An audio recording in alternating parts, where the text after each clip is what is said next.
Halo sahabat Akademika Unas TV, jumpa lagi dengan saya Supratman. Kita akan pada pagi ini berdiskusi dengan salah satu tokoh di Indonesia Timur. Beliau mantan Rektor Universitas Cokroaminoto. Beliau sekarang ini menjabat sebagai Ketua Yayasan Raja Sultan Nusantara. Beliau juga Ketua Presidium Nasional Majelis Cendekiawan Nusantara, Ketua Forum Purna Rektor Indonesia, dan masih juga menjabat sebagai Ketua Senat Guru Besar Fakultas Ekonomi Universitas Hasanuddin. Beliau adalah Profesor Dr. Muhammad Asdar. Selamat pagi, Prof. Selamat pagi, Pak Supa. Alhamdulillah. Terima kasih, Prof, atas berkenan hadir di Unas TV, dan pagi ini, Prof, kita akan berbicara masalah fenomena terakhir ini yang banyak dibicarakan oleh masyarakat Indonesia terkait kondisi demokrasi Indonesia saat ini. Nah, kira-kira dalam pengamatan Prof, bagaimana demokrasi kita hari ini dalam pengamatan Prof? Wah, ini demokrasi Indonesia sekarang kalau saya sih sakit parah. Sakit parah, Prof. Iya. Ini sudah perlu masuk gawat darurat itu. Sakit parah dan parah sekali ini. Iya, saya melihat kan bagaimana caranya ini direkayasa. Sehingga tertuju pada hanya satu calon, yang calon ini juga luar biasa ini kan. Artinya bukan orang lain. Ya, padahal ini kan buktinya MK sudah memutuskan bahwa ini dilanggar, jadi mundurlah ketuanya MK. Kalau saya melihat ini berarti ada etika yang dilanggar. Baru kita tahu rupanya ini sudah lama ini rekayasa-rekayasa yang menghancurkan demokrasi. Nah, kira-kira fenomena itu bisa disebut akibat dari pola politik seperti apa, Prof? Sehingga begini kan, kalau kita lihat ya, kita ini negara kesatuan Republik NKRI. NKRI ini sudah lama kita bangun ya, dan kita sudah mengalami, katakanlah sebelum kemerdekaan itu kan sudah kerajaan, dinasti, kemudian masuk kemerdekaan. Di dalam kemerdekaan ada demokrasi terpimpin. Pernah kita kembali ke Undang Dasar 45 dan lain-lain. Dan pernah terjadi suatu masa di mana kita namanya istilahnya autokrasi ya. Orde Baru itu 30 tahun lebih terkungkung dengan satu pemimpin. 98 dikoreksi. Di 98 dikoreksi oleh para pemuda, para mahasiswa. Nah, itu sepertinya sekarang ini terjadi lagi penggerogotan ya, digerogoti, sehingga ya ini kita lihat sekarang hasilnya seperti ini ya. Dan itu kan kalau kita lihat ya, kita baca berita-berita di koran, di TV kan, memang beberapa pejabat menginginkan ada 3 periode. Kita lihat Bahlil, kita lihat si itu ketua MPR. Ini semua ini kan rupanya betul-betul ada niat-niat niat-niat merusak ini. Ini kita sudah diam-diam aja, tenang-tenang aja. Menurut Prof, apa yang harus dilakukan oleh cendekiawan, terutama guru besar, untuk mengembalikan demokrasi Indonesia ini pada tracknya, pada jalannya? Ya, jadi gini, demokrasi ini kan istilahnya dari rakyat, untuk rakyat, dan oleh rakyat. Kemudian ada 3 pilar. Ya, ada eksekutif, legislatif, yang yudikatif. Masing-masing punya kewenangan. Ya, kewenangan harusnya merubah kemarin itu kan ada di legislatif. Karena ini kan undang-undang yang dilanggar.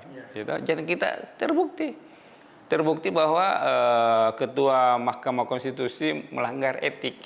Ya kan, ini buktinya kan sudah, itu faktanya sudah diberhentikan. Jadi kalau sudah salah begitu bagaimana? Ya, ini kita fair aja ya apa yang kita lihat. Ya, seperti itu. Ini kan konsep demokrasi ini, karena saya lihat juga Prof ini adalah Ketua Presidium Nasional Majelis Cendekiawan Nusantara. Nah, terus juga Ketua Yayasan Raja Sultan Nusantara. Nah, ini banyak aspek budayanya saya kira. Nah, kira-kira demokrasi yang ada di kebudayaan kita ini apa bisa kemudian dimodifikasi dengan demokrasi modern sehingga paham. Jadi kalau saya melihat ya perkembangan sejarah tidak seperti ini, lebih parah ini ya, dinasti kerajaan di mana-mana nanti meninggal itu rajanya baru dia naik. Dan dinasti di zaman modern ini kan seperti monarki di Inggris, mati raja Inggris, mati raja Thailand baru diganti, ya betul-betul dipersiapkan. Katakanlah Arab Saudi sekarang kan, raja ini masih ada, anaknya pangeran dipersiapkan, ya ini enggak tiba-tiba aja kan, ya kan? Jadi Prof melihat bahwa apa yang terjadi di MK itu adalah sebuah drama atau drakor istilahnya, drakor yang mempertahankan kekuasaan. Ya benarlah apa yang dikatakan ahli politik bahwa ya seorang pengusaha itu kalau sudah berkuasa susah mau berhenti, dicarikan jalan ya. Tapi itulah kita di Republik ini kan ada juga yang semi republik dan ada juga kan dinasti kerajaan Sultan Hamengkubuwono ke-9. Ya nanti kalau meninggal harus diganti darahnya itu. Tapi ini dipersiapkan dengan baik. Jadi narasi yang berkembang di MK itu dengan keputusan misalnya Gibran harus maju, menurut Prof itu adalah sebuah upaya untuk melanggengkan kekuasaan. Sudah nyata kan, artinya dia itu kita lihat bahwa ada beberapa sebelumnya ingin supaya 3 periode. Ada juga mau menambah beberapa ini kan. Banyak mengatakan bahwa pada akhirnya kan dipilih oleh rakyat. Oh itu lain lagi. Jadi gini, lain lagi kalau saya niat harus bagus, proses bagus, tujuan bagus. Niatnya Bapak mau bersedekah tapi sumbernya tidak bagus. Ya hasil korupsi. Seperti ini, ya. Ini kan sudah lain, itu urusan lain. Siapa yang pilih nanti bukan urusan kita. Pasti salah satu di antara 3 ini akan jadi presiden kita. Urusan ilahi, bukan urusan manusia itu bukan. Tapi yang kita persoalkan proses. Proses ini harus bagus sehingga diterima oleh kita. Jadi harus 3-tiganya. Niatnya bagus, prosesnya bagus, tujuannya bagus. Ya, tujuan demokrasi bagus sekali itu untuk kemaslahatan kita semua, untuk sebagian besar rakyat, ya kan? Jadi alasan yang mengatakan bahwa nanti dipilih rakyat menurut Prof itu sekedar alibi, itu sekedar mengalihkan. Ya itu persoalan lain. Ada salah yang lebih besar ini, rekayasa bagaimana ini langgeng kekuasaan ya dengan cara yang itu tadi diatur. Ya. Jadi keputusan itu yang meloloskan itu dalam pandangan Prof betul-betul fatal ya. Sangat fatal kan, terbukti ketua MK-nya sudah diberhentikan. Itu berarti salah kan? Ya itu aja faktanya seperti itu. Kita ini kan melihat yang ada aja dan itu kan sudah orang pada tahu semuanya.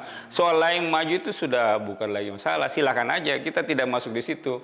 Kalau saya sih yang salah ini proses ini yang sengaja ya merusak kita punya demokrasi. Kan sudah ada undang-undangnya.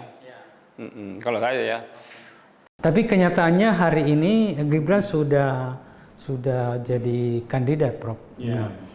Kira-kira apa yang harus kita lakukan supaya atau apa peran guru besar supaya demokrasi Indonesia ini berada di jalur yang on the track? Ya harus dikembalikan itu legislatif usia itu di DPR. Ini kan kemarin ada salah ini.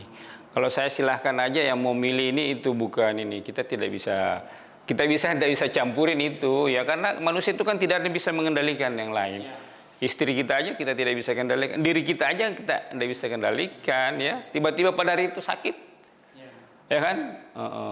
Jadi nggak bisa. Silahkan aja. Kalau saya sih tidak tahu masuk di situ. Apalagi kita ini ASN kan, nggak boleh ya, harus apa istilahnya ya, tidak boleh netral, tidak boleh terang-terangan. Ya, tapi secara halus boleh. Mungkin babakan selanjutnya, Prof, untuk ini adalah peran presiden ini supaya persoalan tidak semakin runyam, ya. Presiden seharusnya kemudian harus netralitasnya itu harus meyakinkan kita. Ya. Nah, kira-kira menurut Prof, Presiden Jokowi apakah betul-betul bisa netral nantinya? Oh, nggak ada yang bisa jawab itu. Nggak ada yang bisa jawab. Hanya Pak Jokowi sendiri bisa jawab itu. Dia netral atau tidak, kita nggak bisa. Kan saya bilang tadi, kita manusia ini tidak bisa kita kendalikan manusia lain. Nggak ada yang bisa mengendalikan. Dalam agama yang saanut itu, hanya Allah yang bisa mengendalikan manusia. Membolak-bolakan hati manusia. Kemudian, dalam Al-Quran sendiri dikatakan kan, kita ini tidak bisa tahu apa yang terjadi besok. Kemudian kita juga tidak tahu di mana kita akan meninggal. Itu pegangan-pegangan hidup yang kita harus pegang, ya kan? Dan yang penting bahwa kita ini ada Pancasilanya, ketuhanan yang Maha Esa. Itu menggambarkan bahwa ini dasar-dasar negara harus diperhatikan. Ya. Demokrasi Pancasila harus dijaga. Ya, jadi apa yang salah kita harus katakan salah. Ya.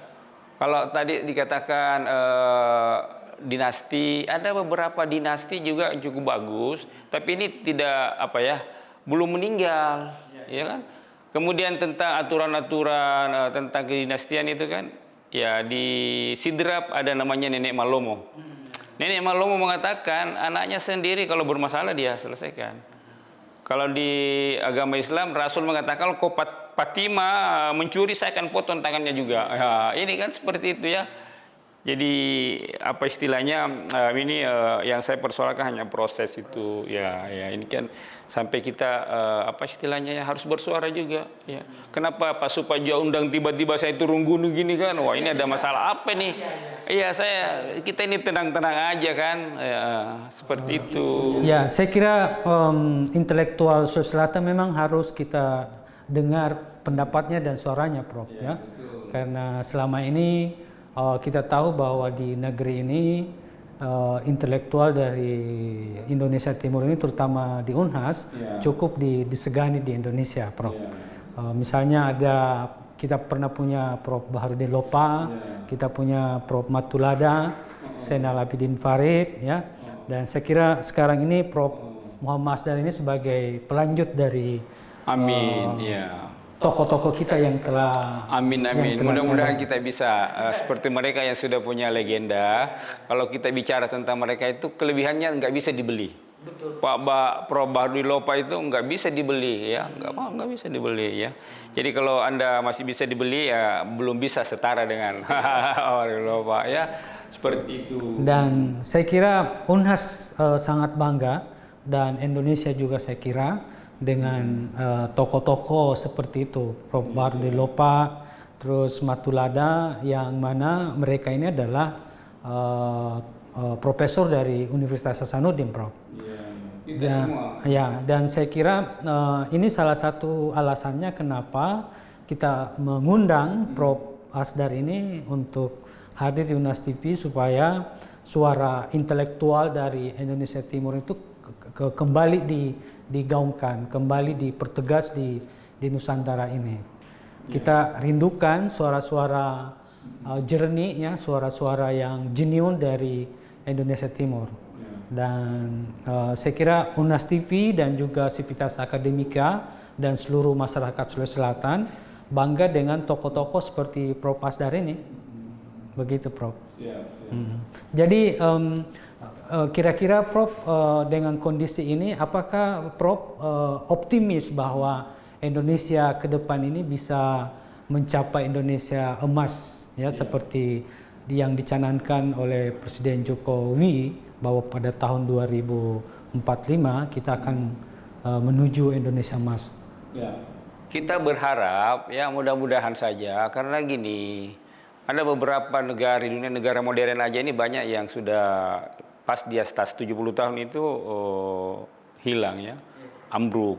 Yugoslavia, Uni Soviet. Tapi apa yang memperkuat ini tadi, kohesi sosial kita, kekeluargaan, prinsip-prinsip utama yang kita telah sepakati, tidak boleh 1-2 orang saja yang kepentingan 1-2 orang, kepentingan bersama. Tapi tidak juga bahwa harus mayoritas merusak yang minoritas. Harus ada perimbangan. Dan apa istilahnya ya, sesuai aturan lah. Ya, demokrasi itu sangat bagus ya. Demokrasi, monarki di dunia ini monarki ada banyak. Ada 40 lebih negara monarki itu bagus. Arab Saudi, Belanda, Swedia, rata-rata pendapatan per kapitanya baik, keamanan di dalam negerinya baik. Ya, tapi model anunya udah nanti meninggal rajanya baru dia dipersiapkan. Kalau seperti ini kan berarti bukan juga dinasti ini, bukan juga republik. Jadi apa? Enggak tahu. Saya nggak tahu apa namanya ini ya. Nanti mungkin ditemukan nanti. Tapi kalau Pak Supak katakan tadi ini darurat, ya saya setuju. Ini darurat dan ini kita butuh waktu untuk memperbaiki keadaan seperti ini, mencapai konsensus baru ya. Apalagi kita ini kan bangsa yang dikenal di dunia ya. Jadi akan ditahu nanti siapa yang merusak. Ya kan pasti dicek. Gampang kan siapa yang merusak. Oh ini yang mana harusnya begini. Oh kita bisa tahu. Dan tidak bisa disembunyi. Anda bisa mungkin 3 tahun, 5 tahun ketahuan nanti.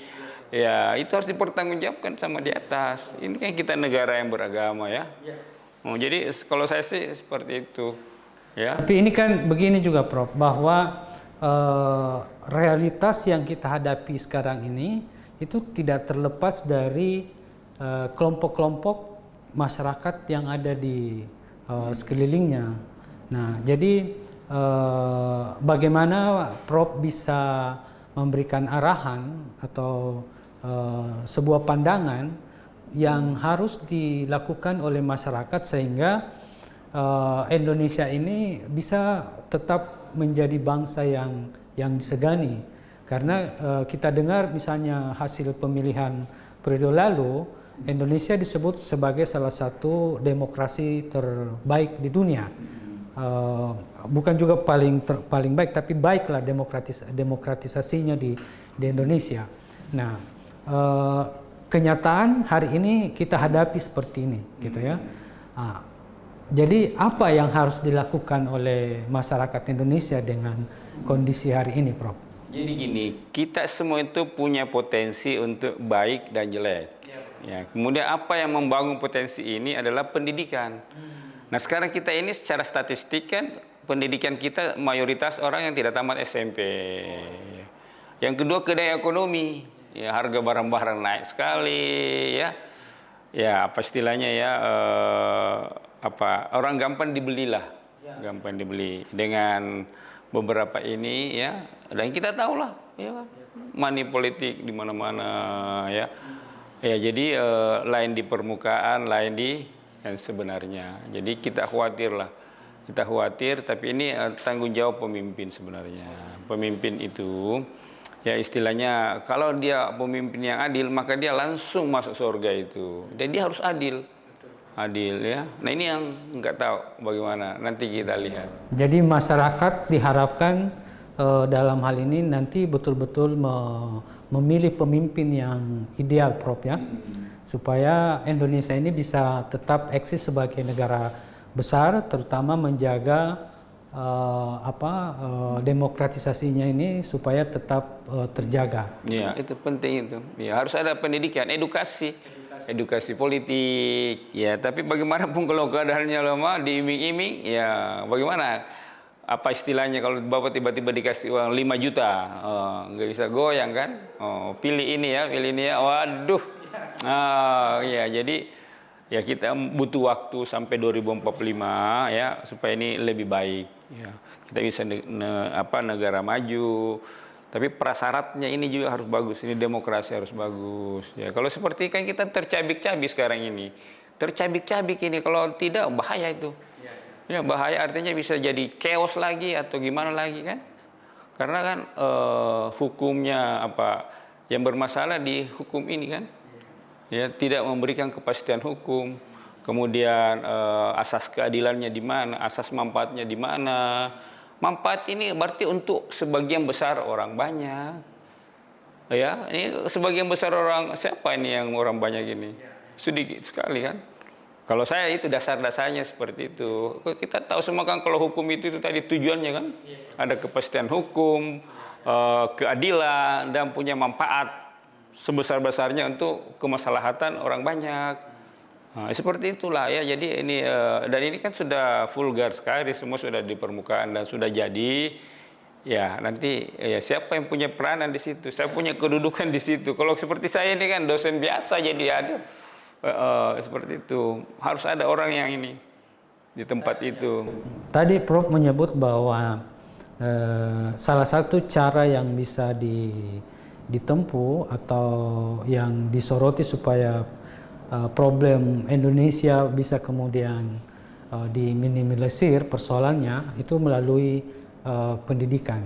Nah, pertanyaan saya menurut Prof, apakah pendidikan Indonesia ini, sistem pendidikan di Indonesia ini sudah memenuhi untuk membentuk karakter intelektual dan cendekiawan yang mampu membentuk pemerintahan yang demokratis nantinya? Jadi kalau kita lihat hasil riset terakhir, pendidikan kita sudah lumayan. Yang kurang adalah karakter, khususnya integritas. Ya, terbukti bahwa sebagian besar bermasalah itu kan integritasnya enggak ada. Rata-rata sudah S1, tapi yang bermasalah integritas. Ya, integritas. Jadi kalau begitu yang perlu diperbaiki pendidikan akhlak mulia, ya, sopan santun, bagaimana berhubungan dengan ilahi, bagaimana berhubungan dengan sesama manusia, bagaimana berhubungan dengan alam, bagaimana berhubungan dengan tumbuh-tumbuhan. Ini semua mau diperbaiki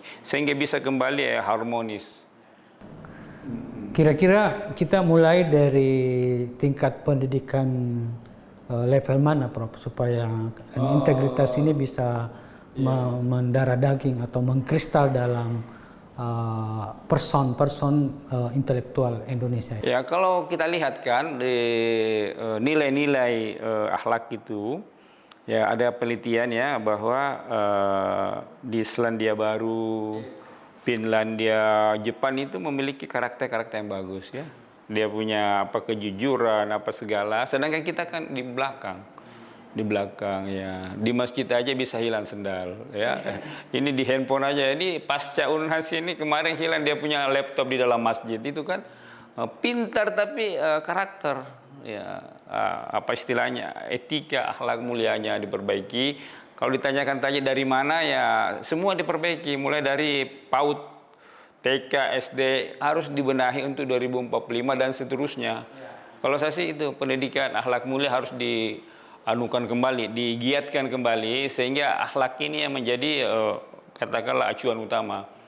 Akhlak bersih, itu, sehat, jujur, tidak boleh nyontek, ya, tidak boleh joki-joki, itu kan. Dalam kaitan ini, Prof, saya kira dalam budaya di Sulawesi Selatan ini itu mengenal tentang karakter itu, Prof. Ada Malempu, Magetang, Maca, Warani dan seterusnya. Itu kepemimpinan. Tapi akhlak dia sifat tahu, sifat ingat, sifat lebih. Ya, perlakukan orang lain sebagaimana Anda ingin diperlakukan. Itu akhlak orang Bugis. Dan orang Bugis itu sangat setia. Setia, berani dan pegang komitmen.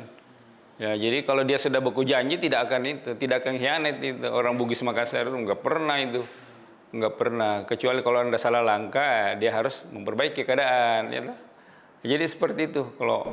Kalau Prof melihat sekarang ini konsep akhlak, karakter yang Prof sebut tadi, sifat tahu, sifat lebih, sifat ingat, apa masih kental di masyarakat Sulawesi Selatan, terutama bagi generasi muda dalam pandangan Prof? Aduh, ini agak longgar, sudah longgar, dan di jalan raya aja kan kita lihat lampu merah diterobos, melawan arah, ya sudah berhenti. Kembali apa? Kita perlu benahi diri ini, kenapa bisa ini ya semuanya pada tidak sabar. Tidak toleransi, ini perlu kembali, perlu penguatan kembali ya. Jadi peranan dari ulama, ustaz, guru, ayo sama-sama dimulai dari diri sendiri, keluarga dan ini lingkungan sekitar. Apakah Prof bisa bagaimana misalnya kalau dikatakan bahwa konsep pembinaan karakter atau pendidikan karakter secara budaya itu ditanamkan di anak didik di masyarakat Sulawesi Selatan ini secara budaya Sulsel efektif, Prof, atau itu sesuatu jalan yang perlu dilakukan di Sulawesi Selatan sekarang ini supaya karakter tadi si Pakatau, si Pakalebi dan seterusnya itu kembali menjadi karakter yang kuat dalam terutama di generasi milenial sekarang ini, yang tentu saja mereka lebih banyak bersentuhan dengan karakter-karakter global melalui HP-nya dan seterusnya. Kira-kira bagaimana pendapat? Karakter ini harus dilatih, kemudian harus ada teladan, harus ada contoh siapa, kalau benchmarknya, acuannya siapa. Ya biasanya pemimpin di pemerintahan, di perguruan tinggi, rektor, guru, ya, ustaz. Ini harus ada. Tapi ada pembelajarannya, itu pelatihan, dilatih. Jangan hanya ilmu doang. Dilatih sampai dia jujur, dilatih dia. Kalau kita pendidikan karakternya yang saya cerita tadi itu kan seperti itu. Dari bawah dites ini yang begitu, ya. Antri aja kita kan nggak bisa ngantri. Ya, apalagi tidak ada sanksi-sanksinya kan.